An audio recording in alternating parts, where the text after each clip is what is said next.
Something went wrong. Microsoft Office error tag 657RX. Hi everyone, welcome back to our channel. This is Rose and I'll guide you to fix something went wrong. Microsoft Office error tag 657RX. Without further delay, let's get started. Navigate to Windows search icon at bottom left corner of your screen. Look for the setting option and navigate to settings. Now navigate to the accounts at bottom left corner of your screen. Now scroll down and look for the option of access work or school. Click on it. And if there is any account connected to your work or school, you simply need to click the disconnect button at top right corner and disconnect it.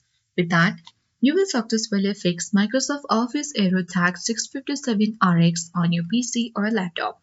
I hope this guide was helpful. If it was, don't forget to like, share and comment.